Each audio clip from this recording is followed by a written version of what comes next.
The great hall of the Galactic Council was filled with beings from across the stars. Creatures of crystal, gas, and metal sat together in perfect order. 847 different species had gathered to discuss one problem.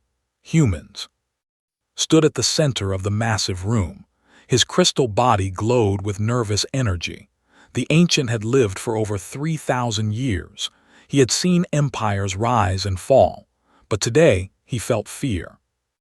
"Honored council members," began, his voice echoing through the chamber, "I come before you with a warning about the human species." Several council members made sounds of annoyance. Counselor Prime, a tall blue creature with 4 arms, waved dismissively. "The humans are barely out of their home system. They have been peaceful since first contact. What danger could they possibly pose?" His crystal form flickered brighter. "You do not understand what they are. My people have studied their history for decades. We have translated their books, watched their entertainment, learned their songs. The humans are not like us." "Of course they are different," said another council member. "All species are different. That is why we have this council." "No," said firmly. "You do not understand. Every species in this room evolved as prey animals. We learned to hide, to run, to work together for safety. The humans are the only known intelligent species that evolved from predators." The hall fell quiet. This was new information to many. Continued. "On their home world, Earth, humans were persistent hunters. They would chase animals for days until the prey collapsed from exhaustion. Their entire evolution is based on never giving up, never stopping, never letting go." Laughed. "Even if this is true, so what? They seem peaceful enough. They trade with us. Their ambassadors are polite." "That is what makes them so dangerous," replied. "They choose to be peaceful, but when they feel threatened, when their young are in danger, they become something else entirely." He activated a holographic display. Images from human history appeared in the air. Battles, wars, destruction on a massive scale. "Look at their entertainment," said. "They create stories about creatures they call monsters and demons. But in their stories, humans are often the heroes who defeat these monsters. They sing songs about never surrendering, about protecting the innocent at any cost." The images changed to show human art and literature. "They have a saying, 'Speak softly and carry a big stick.' Another one, 'The only thing necessary for evil to triumph is for good people to do nothing.' Their entire culture is built around the idea that sometimes violence is necessary to protect what you love." Stood up, his 4 arms gesturing broadly. "This is ridiculous. The humans have primitive technology, chemical rockets, kinetic weapons, nuclear fusion. We have been spacefaring for millions of years. What could they possibly do to us?" "You are making the same mistake every prey species makes," said quietly. "You assume that because they appear weak, they are weak. You assume that because they choose peace, they are incapable of war." He changed the display again. Now it showed recent human expansion across 17 star systems. "Look at how fast they are spreading. No species expands this quickly without a reason. They are not just exploring, they are preparing." "Preparing for what?" asked a council member. "For the day someone threatens their children," answered. The hall erupted in discussion. Various species argued among themselves. Some thought was being paranoid. Others wondered if there might be truth to his words. Called for order. "Enough of this fear. The humans are expanding too rapidly. They are taking systems we had marked for our own development. Whether they are dangerous or not, they need to be controlled." "I strongly advise against any aggressive action," said urgently. "My people have studied them extensively. If you attack humans, especially their civilians, you will unleash something terrible." "What exactly are you suggesting we unleash?" asked mockingly. His crystal body pulsed with deep, worried light. "Predators who have forgotten they are predators. Hunters who have been pretending to be farmers. Wolves who have been wearing sheep's clothing for so long that even they believe they are sheep. The debate continued for hours. Species after species stood to speak. Some supported economic sanctions, others wanted military action, a few suggested negotiation. When the vote finally came, it was overwhelming. 846 species voted for military action against human colonies. Only the collective abstained. Smiled with satisfaction. The matter is settled. Admiral will lead a fleet to human space. A show of force will bring them in line. As the council session ended, made his way to the exit, approached him. Your people are free to join the action, said. We could use your advanced sensors. Looked at him with ancient, sad eyes. No, my people will take no part in this. Why, are you afraid of the humans too? No, replied softly. I am afraid of what you are about to create. You think you are dealing with a normal species. You think this will be like every other war in galactic history, calculated, limited, civilized. He paused at the entrance to the chamber. But humans do not fight civilized wars. They fight total wars. When you threaten their young, they do not negotiate. They do not surrender. They hunt. And they will not stop hunting until everything that threatens their pack is dead. Laughed. You sound like a frightened child telling ghost stories. His final words echoed in the empty chamber as he left. Perhaps, but when the ghosts come for you, do not say I did not warn you. Admiral stood on the bridge of his flagship, watching the stars blur past at faster-than-light speed. His scaled hands gripped the command chair as he reviewed the mission one more time. 12 human colonies would be hit at exactly the same moment. The plan was simple and clean. Show overwhelming force, demand surrender, accept their submission. The humans would learn their place in the galactic order. Admiral, his communications officer, called out.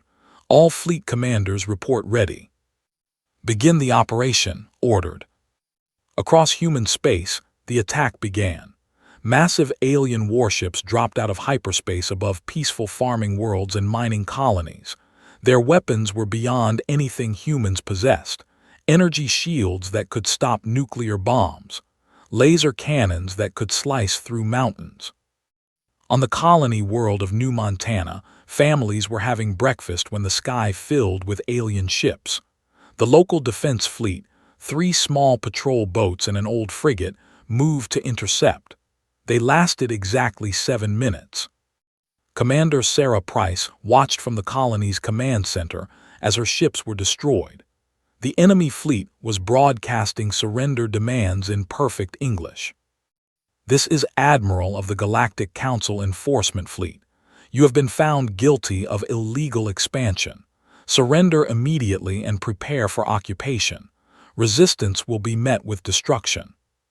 Price looked at her staff. Young men and women who had volunteered to protect their new home. Their families were down in the settlement, children playing in schools, farmers working in fields. Commander, asked Lieutenant Roberts, what are your orders? Price thought about her daughter Emma, who was probably in math class right now. She thought about the surrender demand. She thought about what happened to other species who were occupied by the Galactic Council. Open a channel to the colony, she said quietly. Channel open, ma'am. This is Commander Price to all colonists. Code Black is now in effect. This is not a drill. Implement Protocol 7 immediately. God bless you all. Lieutenant Roberts looked confused. Ma'am, Protocol 7 is complete evacuation to the underground shelters and preparation for nuclear self-destruct of all major facilities. But Commander, if we detonate the fusion reactors, the blast will take out at least 3 of their ships, maybe more if they're positioned right. Roberts stared at her. Ma'am, there are 12,000 people on this world. And there are 50 million people on Earth, Price replied. If we surrender here, if we show weakness, they will come for Earth next, then Mars, then Europa. They will keep coming until every human child is under their control. She turned to face her staff. I'm not ordering any of you to stay. Anyone who wants to evacuate has 30 minutes. Nobody moved. On the flagship, Admiral waited for the expected surrender signal. Instead, he received something else entirely. "Sir," his communications officer said nervously, "the humans are broadcasting something. It's strange." "Put it on speakers." The bridge filled with sound. Human voices, thousands of them, singing together. The tune was simple but powerful. The words were in their ancient language, English. "We shall overcome, we shall overcome, we shall overcome someday. Deep in my heart I do believe we shall overcome someday." Frowned, what does it mean? A small gray creature, checked his translator. It appears to be an ancient human song about resistance and hope. They sang it during their civil rights movements and their wars. Why are they singing instead of surrendering? The question was answered 30 minutes later when New Montana's primary fusion reactor went critical. The explosion lit up space like a small star. 3 council ships caught in the blast were vaporized instantly.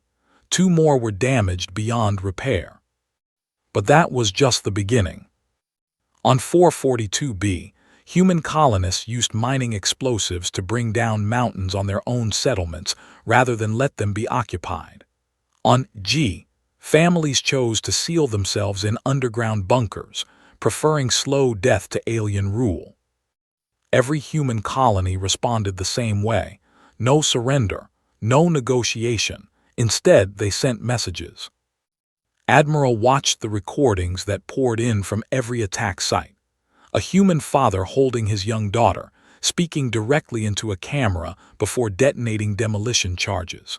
A group of colonists singing hymns as their settlement burned around them. An elderly woman teaching children to use rifles before the final assault. But worst of all were the signals going out from each colony. Every moment of the attack was being recorded and broadcast. The destruction, the deaths, the final words of the colonists, all of it was being sent across space to Earth and the core human worlds. "Sir," the communications officer said quietly, "we're receiving a transmission from Earth." "Put it through." The hologram that appeared showed a human woman in military uniform. Her eyes were cold as winter. "I am President of the United Earth Government. We have received the recordings from our colonies. We know what you have done." Straightened. Finally, someone with authority to negotiate surrender. "President, I am Admiral. Your colonies refused to surrender despite being clearly outmatched. We regret the loss of life, but they chose their fate." President smiled, but there was no warmth in it. "You're right. They did choose their fate, and now you've chosen yours." "I don't understand." "You attacked our children, Admiral. You killed families who were just trying to build new homes among the stars. You thought we would surrender because you have bigger ships and more advanced weapons." She leaned forward and suddenly felt very cold. "But you made one critical mistake. You assumed we were prey. You thought that because we chose peace, we were weak. You forgot that we have spent 10,000 years perfecting the art of killing anything that threatens our young." The transmission ended. On his bridge, Admiral looked at the tactical displays. 12 human colonies had been attacked. 12 human colonies had been destroyed. But instead of the expected surrender, he had achieved something else entirely.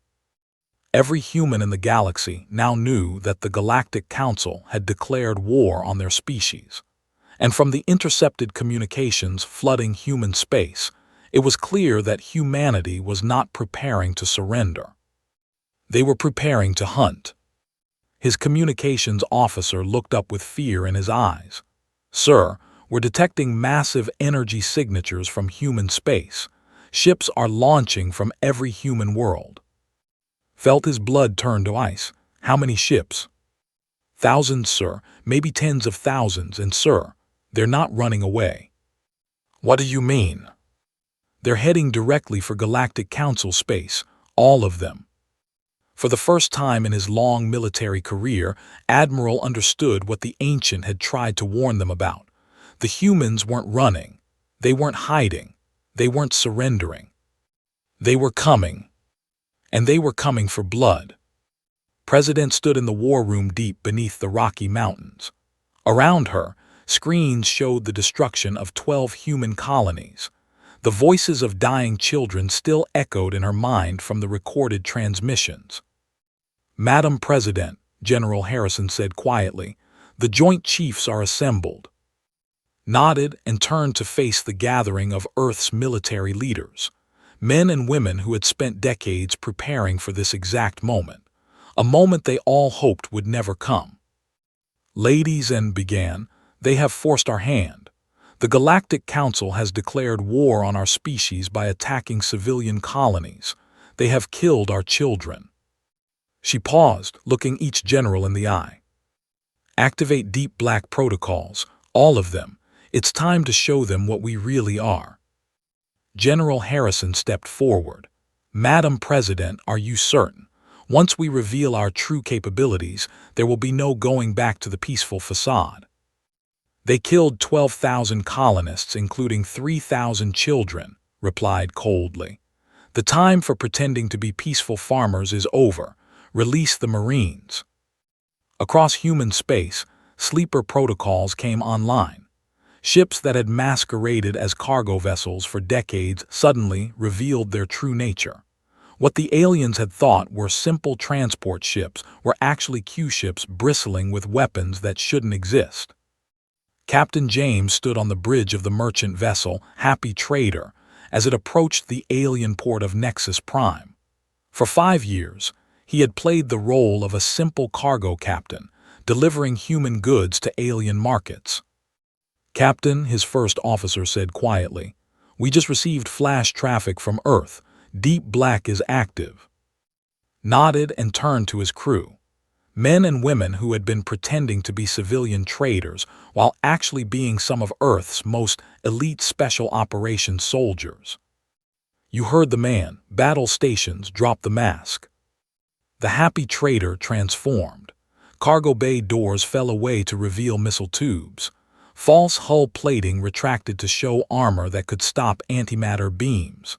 The ship's reactor, hidden for years, suddenly showed its true power output. Similar scenes played out across the galaxy. Human diplomats revealed themselves as intelligence operatives. Human refugees who had been welcomed by sympathetic alien species began systematic sabotage operations. Human tourists activated weapons caches that had been positioned years in advance. But the real shock came when the first human retaliation fleet arrived at the hegemony border system. Admiral, still reeling from the destruction of his colonies, received reports that made his scales crawl. A human fleet had appeared at the edge of hegemony space, but these weren't the primitive ships the aliens expected. "Sir," his sensor operator said in disbelief, "the human ships are massive. They're showing power signatures that should be impossible with their technology level." Looked at the tactical display. The lead human ship was the size of a small moon. Its reactor output was beyond anything in the Galactic Council fleet. "How is this possible? Our intelligence reports showed that humans have primitive fusion technology." "Sir," the communications officer interrupted, "the human fleet is broadcasting." "Put it through." The figure that appeared on the screen was unlike any human they had seen before. She wore armor that seemed to absorb light. Her face bore scars that spoke of countless battles. Behind her, other humans in similar armor stood ready. "I am Colonel Maria Santos of the Terran Marine Corps. You have threatened our young. You have exactly one chance to surrender." Found his voice. "This is Admiral of the Galactic Council. You are in hegemony space. Your primitive ships cannot threaten our defenses." Colonel Santos smiled, and it was the smile of a predator. "Primitive? Admiral, let me educate you about human history. 70 years ago, we developed faster-than-light travel. 60 years ago, we perfected antimatter weapons. 50 years ago, we created artificial gravity and energy shields that make yours look like children's toys." That's impossible. Our intelligence. Your intelligence saw exactly what we wanted you to see, Santos continued. We showed you chemical rockets because we wanted you to think we were weak. We used kinetic weapons because we didn't want you to know we had energy weapons. We played the role of peaceful farmers because we hoped you would leave us alone. She leaned forward, her face filling the screen. But you couldn't do that, could you? You had to threaten our children. You had to attack our civilians. You woke up the one species in this galaxy that you should have left sleeping. What do you want? Asked, his voice barely a whisper. Justice, Santos replied simply. You killed our children, now we're going to kill yours. The human fleet opened fire. The weapons they used were beyond anything the Galactic Council had ever seen. Beams of pure energy that cut through shields like they weren't there. Missiles that moved faster than light and hit with the force of dying stars. Kinetic rounds that punched through armor and kept going through the ship on the other side. But worse than their weapons were the humans themselves. When the battle moved to boarding actions, the aliens learned what true terror meant. Human Marines didn't fight like civilized species. They didn't follow the rules of war that the galaxy had developed over millions of years. They advanced through fire that should have killed them. They kept fighting with wounds that should have been fatal. And they never, ever retreated. A hegemony captain, watching his ship being overrun by human boarders, sent a desperate transmission. They're not stopping. We've wounded them, but they keep coming. They're singing some kind of battle song. They're not afraid to die. The song the humans sang was simple but terrifying in its implications. From the halls of to the shores of Tripoli. We fight our country's battles in the air, on land and sea. Admiral's flagship was the last ship in his fleet. As human Marines cut through his security forces, he realized the truth that had tried to warn them about. Humans weren't a normal species. They were predators pretending to be prey. Wolves who had convinced the galaxy they were sheep. And when sheep were threatened, wolves did what they did best. They hunted. The last transmission from his fleet was simple. They're not like us. They're not like anyone. When you threaten what they love, they become something else, something terrible, something unstoppable. They become human. Across the galaxy, the word spread. The humans had revealed their true nature, ships that could move faster than light, weapons that could destroy planets, soldiers who fought like demons and never surrendered. But most terrifying of all was the realization that this wasn't humanity's full strength. This was just what they had been hiding for 70 years while pretending to be peaceful. The real question wasn't what the humans could do. The real question was what else they had been hiding, and how long they had been preparing for this war.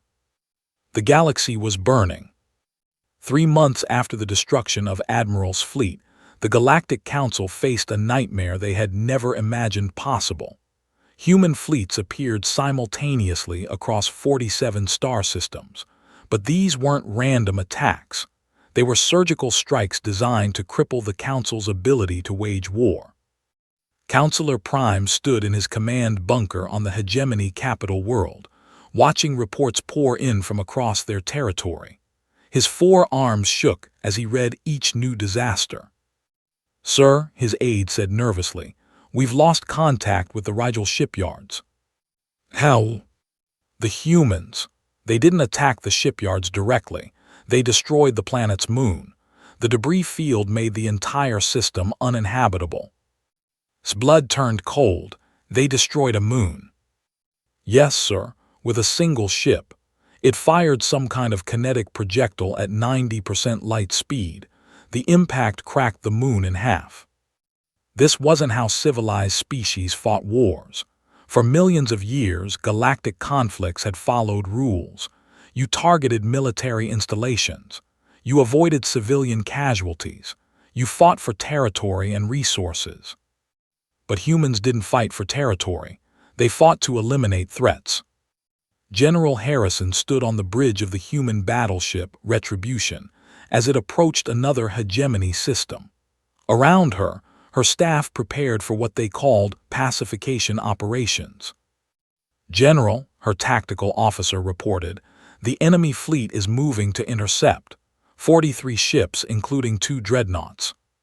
"Signal them," Harrison ordered. The enemy admiral appeared on screen, his reptilian features showing confusion and fear. "Human ship, I am Admiral Orr. You are outnumbered. Surrender and we will show mercy." Harrison smiled coldly.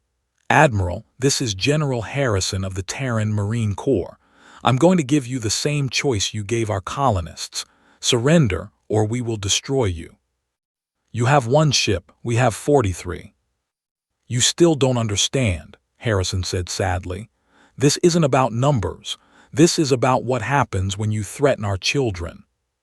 The Retribution opened fire with weapons that physics, energy beams that existed partially in subspace, missiles that could track targets through hyperspace, point defense systems that could stop incoming fire before it was even fired.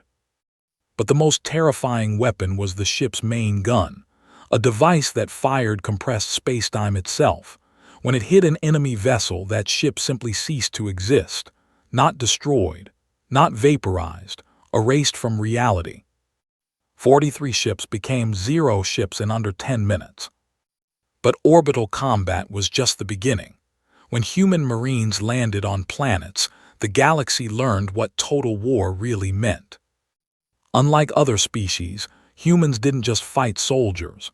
They fought entire civilizations, every factory that could produce weapons, every spaceport that could launch ships, every communication center that could coordinate resistance. And they brought weapons that violated every galactic convention. On the hegemony colony world of Prime, the local governor received a transmission from the human landing force. "This is Colonel of the 2nd Marine Expeditionary Force. We know you have weapons factories hidden in your civilian areas. You have 1 hour to evacuate all civilians from industrial zones. After that, we're leveling everything." "You can't attack civilian areas," the governor protested. "That's against galactic law." "You lost the right to invoke galactic law when you murdered our children," replied. 1 hour. The humans were true to their word. Exactly 1 hour later, weapons that the galaxy had never seen before turned industrial centers into molten glass. But somehow, impossibly, every civilian area remained untouched. "How did they do it?" the governor asked his military advisor. "Sir, they're using some kind of precision orbital bombardment system. They can target individual buildings from space without harming anything around them." "That's impossible. The energy required, the computational power needed." "Sir, I don't think the humans care about what's impossible." The real horror came when species that had supported the Council began to surrender, not their military forces, entire civilizations. Ambassador received a priority communication in his chambers on the. A hegemony official appeared on his screen, his reptilian features showing absolute terror. "You must help us, the humans. They're not just fighting our military, they're fighting our entire species." "What do you mean?" "They've blockaded no ships in or out. They're jamming all our communications. They're not demanding territory or resources. They're demanding that we remove our government and put the people who ordered the colony attacks on trial for war crimes." Crystal form dimmed. "And if you refuse?" "They said they would wait. They said they have time. They said they would blockade us until our civilization collapsed from starvation, and then they would land and hunt down every individual who was responsible for attacking their children." "How long can your world survive under blockade?" 6 months, maybe 8 if we ration everything." Was quiet for a long moment. "Then you know what you have to do." "You can't be serious. Hand over our own leaders." "They killed human children," said simply. "Did you think there would be no consequences?" Across the galaxy, the same scene played out. Species that had supported the attack on human colonies found themselves facing a choice: hand over those responsible or face total destruction. But the most terrifying part was that humans weren't conquerors. They didn't want to rule the galaxy. They just wanted justice. When the Republic voluntarily arrested their council representatives and handed them over to human authorities, the blockade of their worlds was lifted immediately. When the Alliance executed their own military leaders who had participated in the attacks, human fleets from their space. The message was clear: give us the people who killed our children, or we will take them ourselves. On Earth, President met with her Security Council in the deep bunkers beneath Geneva. "Madam President," General Harrison reported, "the hegemony government has collapsed. They're requesting terms for surrender." What are they offering? Complete disarmament, reparations for the destroyed colonies, and they want to hand over everyone who was involved in planning the attacks. Nodded and the other species. 43 species have already surrendered. 21 have voluntarily dissolved their governments and established new ones. 12 have requested human protection from their own military leaders. What about casualties? On our side, surprisingly light. We've lost maybe 1,000 Marines in ground combat, a few ships to lucky hits. And theirs? Harrison was quiet for a moment. "Madam President, we've destroyed over 6,000 ships and occupied 47 worlds, but we've been very careful about civilian casualties. Our rules of engagement have been stricter than anything in galactic history." Smiled grimly. "Good, we're not monsters, we're just very, very good at war." "Madam President," her intelligence chief interrupted, "we're receiving a communication from the collective. Ambassador wants to meet with you personally." "About what?" "He says it's about the future of the galaxy." Considered this. They were the only species that had tried to warn the Council about attacking humanity. "Set up the meeting, and make sure he knows that we remember our friends." In the depths of space, human fleets continued their systematic dismantling of the Galactic Council's military power, but they weren't destroying civilizations. They were removing threats. Species that surrendered were treated well. Those that resisted were destroyed completely. The galaxy was learning a simple lesson. When you threaten human children, humans don't just fight back. They hunt. And they never stop hunting until the threat is completely eliminated. 5 years had passed since the first human colony was attacked. The galaxy looked very different now. President stood before the Second Galactic Council, but this time, she was not pleading for humanity's right to exist. She was explaining how the galaxy would work from now on. The Great Assembly Hall was smaller now. Only 421 species remained as independent governments. The others had either been dissolved for their participation in the attacks on human civilians, or had voluntarily joined larger peaceful alliances. "Honored representatives," began, her voice carrying easily through the hall. 5 years ago, your predecessors made a terrible mistake. They believed that peaceful behavior was the same as weakness. They learned otherwise." In the audience, Ambassador watched with a mixture of sadness and hope. His people, the Ancient, had tried to warn the original council. Now they served as advisors to help rebuild galactic civilization. Continued. "Today, we establish new rules for how species interact with each other. These rules are simple. No species may attack the civilians of another species. No species may commit genocide. No species may enslave another sentient race." A representative from the Tau Collective raised one of her tentacles. "President, what gives humanity the right to make these rules for the entire galaxy?" His expression grew cold. "The same thing that gave the old council the right to attack our children. Power. The difference is that we're using our power to protect the innocent instead of exploiting them." She activated a holographic display, showing human fleets positioned throughout the galaxy. The human protectorate fleet now maintains bases in every major star system. Any species that feels threatened by another can request our protection. Any species that attacks civilians will face immediate intervention. The representative persisted. But who watches the watchers? What if humans become the aggressors?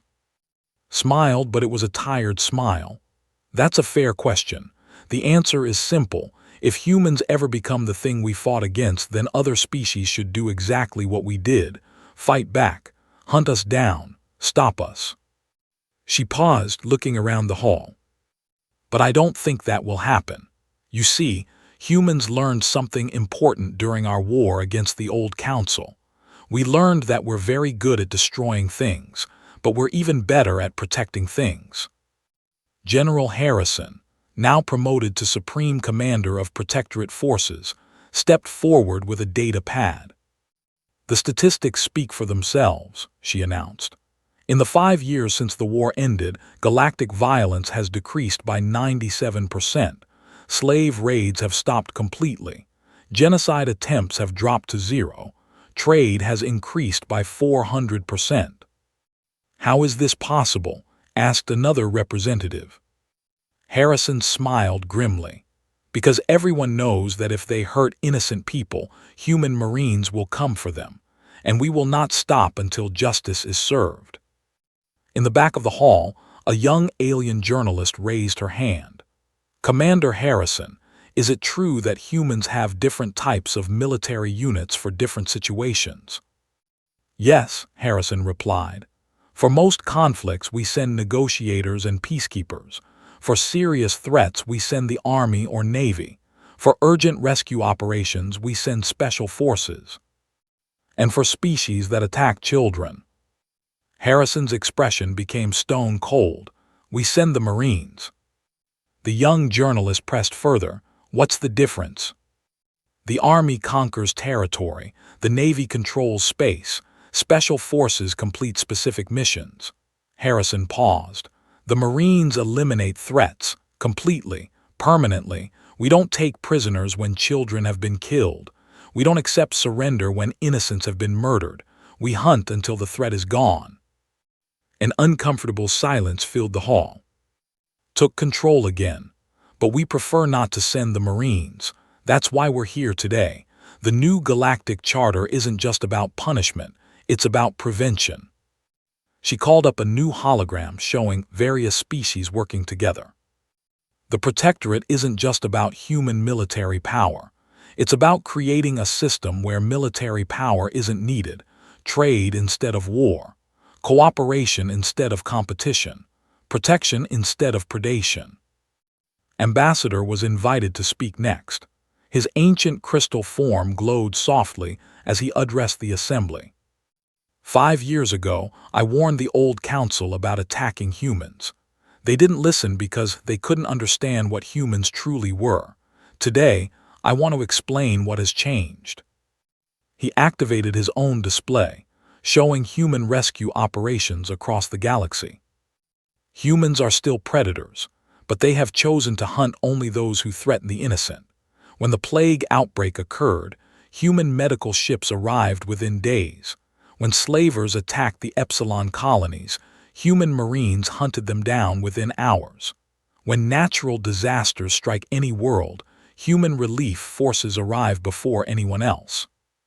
He paused, his light dimming slightly.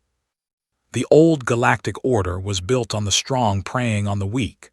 The new order is built on the strong protecting the weak. This is the difference humans have made. A representative from the former hegemony world stood up. His people had suffered greatly during the war, but they had also learned from it. What about redemption? He asked. My people supported the attacks on human colonies. Many of us have spent these 5 years trying to make amends. Is there a path back to full membership in galactic society? Considered the question carefully. Your species handed over those responsible for planning the attacks. You've paid reparations to the families of the victims. You've shown genuine remorse. She looked directly at the representative. Humans believe in justice, but we also believe in forgiveness. Any species that shows genuine change, that protects instead of preys upon others, can earn full membership in the new galactic community. But trust must be earned through actions, not words. As the session continued, species after species spoke about their experiences under the new order. Some expressed gratitude for human protection. Others voiced concerns about human power. A few proposed modifications to the charter. But all of them understood one fundamental truth: the galaxy had changed forever. When the session ended, made her final address. To those species represented here today, I want you to remember something important. Humans didn't want to become galactic peacekeepers.